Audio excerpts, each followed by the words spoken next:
One of the things that I always bring to our family Easter celebration is a rainbow Jello. So it has, I actually do it with 6 layers of different colors of Jello, but it's creamy and it has ice cream in it. It's really good. So I'm going to show you how to do it. So each layer uses 1 package of Jello. And when I do mine, I start with the purple on the bottom, and then I go to the blue, and then I go to the green. So I kind of do a backwards rainbow. So I've already got my purple layer in here. And then it takes a cup of boiling water.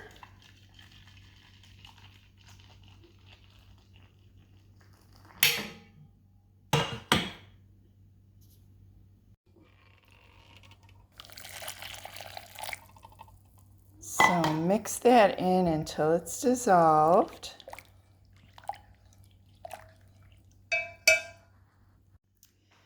So my Jello is dissolved in the boiling water now, and now I add vanilla ice cream. Now when this recipe was first invented, it was with, do you remember how ice cream used to come in half-gallon bricks?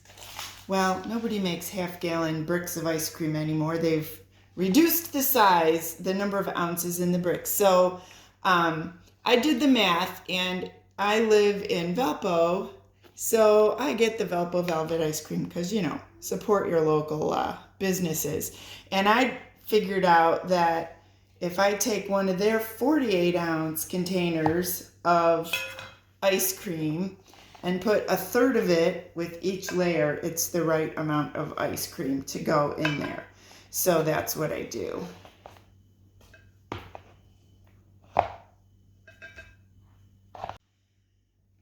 Then just mix it up until all of that ice cream dissolves.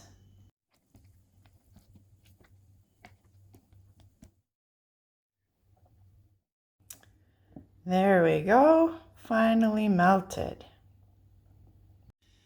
So one thing you have to know is that your first layer has to go in the fridge and have time to set. It sets pretty quickly because the ice cream starts to do that. But so my purple layer is well set, and now I'm going to add my blue layer.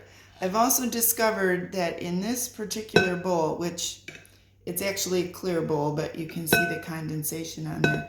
In this particular bowl, I don't put quite all of the Jello into those first layers because it's slightly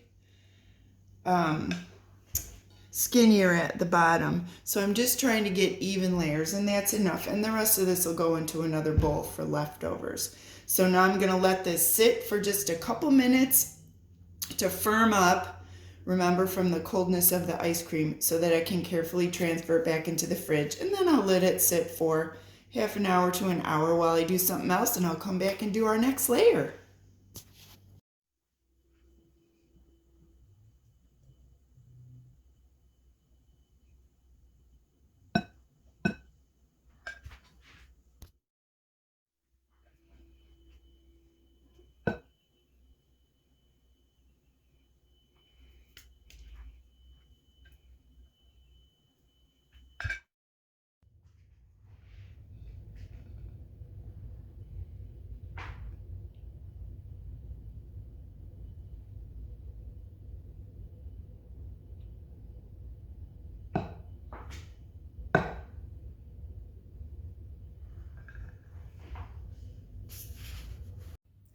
Okay, 1 layer to go. We've got our backwards rainbow from purple, blue, green, yellow, and orange so far. And I have to be honest, orange is probably my favorite because it tastes a lot like a creamsicle. But we need to finish our rainbow. So the pink is the last one. And I used raspberry for this. But you could use strawberry or black cherry or whatever favorite flavor you want. Finish it off. And there we have it, the famous rainbow Jello.